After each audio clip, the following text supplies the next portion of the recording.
Good afternoon.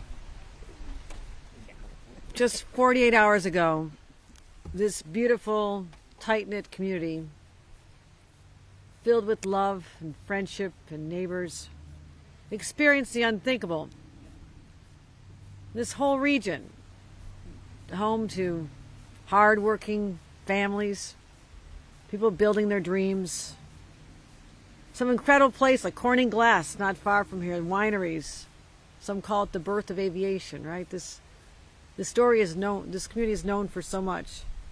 It's got charming small towns and little hamlets that I've been through so many times. That's what makes New York special. Places like this. Places like Gaddison, Woodhull, and where we are today in Canisteo. The remnants of Hurricane Debby that we saw coming up and put in place plans and brought our teams together early on to try to figure out the trajectory of this storm, bringing people, our teams from the state together early. We just wanted to try and see if we could prevent what has happened here. This storm washed away people's lives and their dreams. Businesses, farms up the road, homes, schools destroyed in matters of seconds. It makes me heartsick to know what the people have gone through. It's more than really one would expect anyone to have to bear. Young families starting out, building the home of their dreams over 5 years, 3 beautiful daughters, escaping barely with their lives. I think it's miraculous that there are no major injuries or fatalities. That is astounding to me. And as the governor, I'm committing to help this community come back. Because in a moment of crisis, we stand as one New York. Do not think that this remote part of our state, in some eyes, does not have as much value as every single place. From our biggest cities to the furthest reaches of this state, every community matters. It has value. So I've already heard from some of our neighbors here that people think they'll be forgotten, that elected officials don't come from this part of the state. Well, I'm the first upstate governor in over 100 years. I know these communities. This is where I come from. You will not be forgotten. And I brought the best of the best with me. I have the commissioner of the entire DOT for all of New York. Marie-Therese Dominguez is here. She has over 200 people on the ground here trying to bring these roads back, fix the bridges, because these are the lifelines. We still have people who are stranded, have to walk miles because their connection to other parts of the community have been destroyed by this storm. Bridges and roads washed out. Commissioner Dominguez, I thank you and your team for being the best, being on the ground where it matters. And I know you're not going anywhere because I've seen you in action. I want to thank you for all you do for us. The person I was on the phone most with even before this storm, Commissioner Jackie Bray, Commissioner of Homeland Security and Emergency Services. She has seen it all. She has been at my side through the worst of the blizzards, the floods, the tornadoes, hurricanes. We've done it all. She is here on the ground today as well, and I want to thank her and her team for their great leadership. We have a Senator, Tom O'Mara. He fights hard for this community in Albany. I can tell you this. He's not going anywhere. Our Assembly Member, Palisamo, could not be here today, but his Chief of Staff is here. And to all the elected officials standing behind me, we had a meeting a short time ago. They love their communities so much. They feel heartbroken that the people they care so much about, their own neighbors, their communities, their little businesses, have suffered such an extraordinary great deal. And I thank them for caring so much. We have our Steuben County Legislative Chair, Kelly Fitzpatrick. We spoke on Friday. She put on her best strong voice You're going to hear from her in a couple minutes what has happened in her community. We have Steuben County Administrator Jack Wheeler here. Jack, thank you for everything you've done. We have mayors and supervisors from Canisteo, Addison, Woodhull, Jasper, all over. They're here today because they stand united in rebuilding and sharing ideas and sharing resources. They will help us get this done. Let's start with what has happened during this fairly short time. Heavy rains of 4 to 6 inches impacted counties in Steuben and Allegany. We had flash flood emergencies issued in Steuben and Allegany County just around noon on Friday. We had flash floods in all of this area. We had our Swiftwater teams from the state. They had to come and help the local crews and emergency teams. In advance of the storm, we activated over 100 members of the National Guard just to be on hand to help. The waters were so strong and swift here that they moved a double-wide mobile home right up against a bridge. That is powerful. That is the force of Mother Nature. Tuscarora Creek flash flooding caused significant damages to the Jasper Troopsburg High School. There's probably some graduates of this high school around me, but not lately, because this school has been shut down because of the storm Fred from 3 years ago. They were on the verge of reopening, and they were slammed again. The students who thought they were returning to the schools that perhaps their parents went to are now displaced again, not able to start the school year. The farm down the road, owned by Mr. Cliff Moss, lost 400 acres of corn, 200 acres of soybeans, hundreds of acres of hay and equipment. We just walked there as well. There's a lot of pain in this community. I saw it in their eyes. I held their hands. And sometimes people feel like government is not going to listen. I said, we're here. We're not going anywhere. I made that commitment to him. He's worried they're not going to have enough crops to feed the animals through the winter. These are real problems that need real solutions. Woodhull, the downtown businesses, including the feed mill, lost a brand new outdoor seating area. Actually, communities all over the state of New York are experiencing such extreme weather this year. This has been an extremely bad extreme weather year in the state of New York. Places like the North Country and Lewis County seriously damaged. I'll be heading up there in another day or so. They were hit hard by experienced storms in July. Oswego, Jefferson, Lewis, and St. Lawrence had flash flooding Friday and Saturday again. We had widespread power outages causing over 115,000 homes to lose power. I see the crews down the street working hard. We even had a tornado touchdown in New Paltz. All remnants of this storm. Let me tell you about tornadoes. I spent my life in upstate New York. We would read about tornadoes hitting a place called Tornado Alley, those states that you hear on the news with regularity. That was never us. Maybe a freak one every dozen years or so. My friends, in the month of July, New York State had 24 tornadoes touch down. That's more than the entire number of tornadoes that touch down in those states that are known for tornadoes. Obviously, that's our new normal, too. 27 total for the year thus far. So, as I said, we were preparing for a long time for this event, never realizing how cataclysmic it would end up being. We had over 7,000 utility crews ready to respond. DOT has 3,400 workers deployed. 3,400 workers, that's outstanding. Thank you, across the state. And we've been communicating with our teams locally. We have our disaster recovery staff on the ground. We're going to squeeze every single federal dollar out of the government we can. I've already alerted the White House to expect our calls, but we have to assess the damage first. It takes some time. Our assessment teams are on the ground. Our Department of Financial Services activated their disaster hotline, 1-800-339-1759. We are going to send mobile vans here to help people apply for their insurance, because no one ever saw this coming. They didn't expect to be in this position, but we know how to deal with this. Our state teams will be on the ground answering questions, helping people fill out forms so they can get their insurance money sooner. It's really important for homeowners and businesses to keep track of all their expenses and what they lost. Make an inventory of your belongings. And if you can't resolve a dispute with the insurance company, then we want you to file a complaint with our department.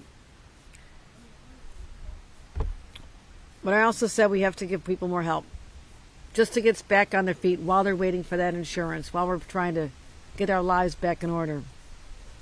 I've declared that the Homes and Community Renewal Agency will launch an emergency repair program for homeowners in Allegany, Delaware, Franklin, Steuben, and St. Lawrence counties that were impacted by the storm. All these homeowners who have been impacted will be eligible for grants of up to $50,000 to help pay for reimbursement of expenses related to the storm that aren't covered by insurance or other disaster relief. This is a newer program. This program did not exist 3 years ago when Fred hit this area. It exists now. I said we have to be there as a stopgap measure to help these communities and these individuals get back on their feet.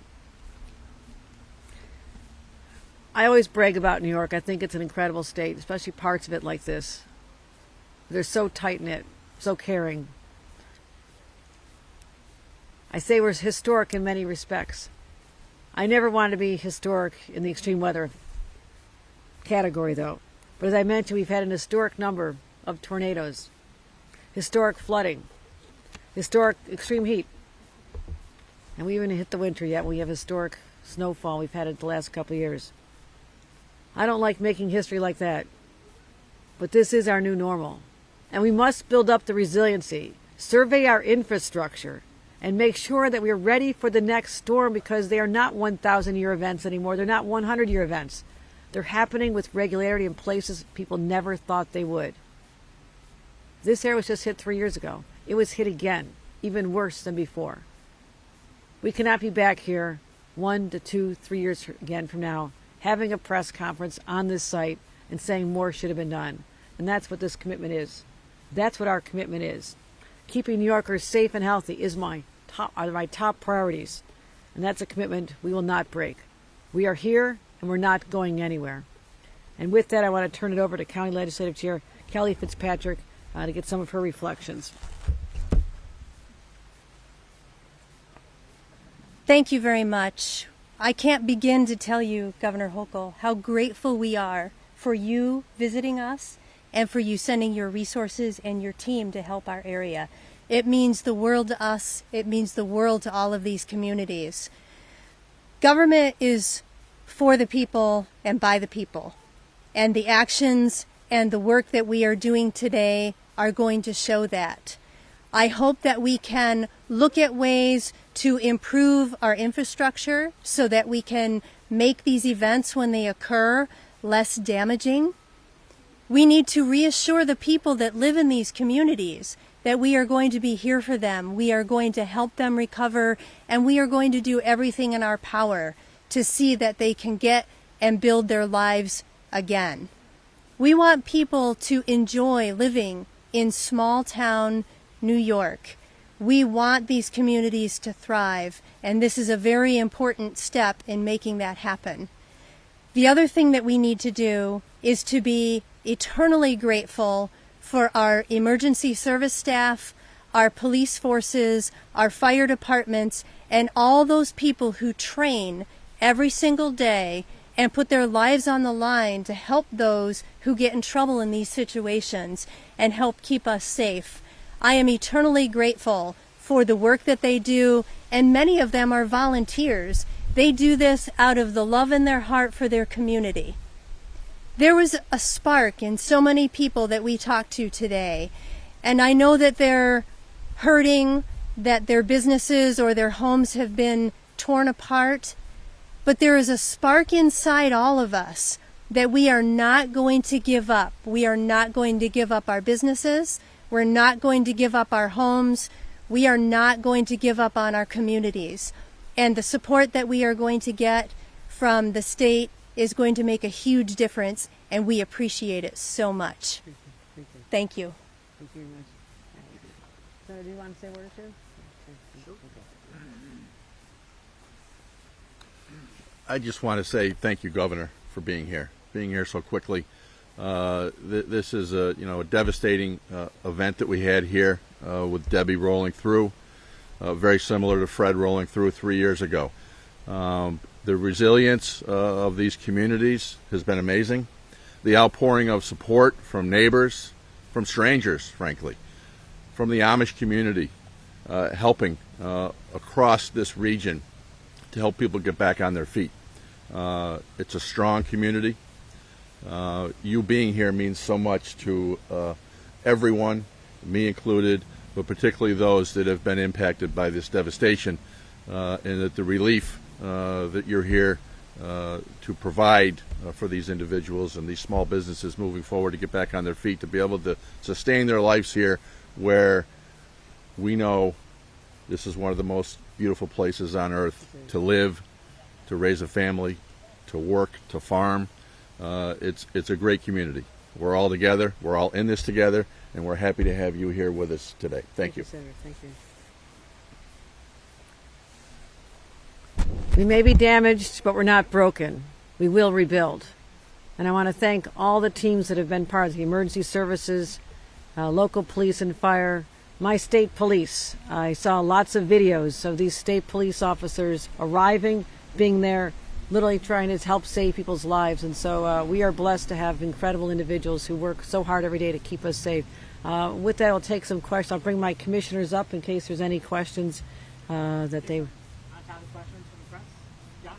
Yeah, Governor, John Anderson. Oh, no, you're fine. You talked to some people in this program now with the additional $50,000, but do you think they will be able to get insurance in the future? Or not even having been able to get insurance, is that something that, I know you talked about it local elected officials, is that something that's been brought up? You know, this is something where my teams will be on the ground to help people file for insurance.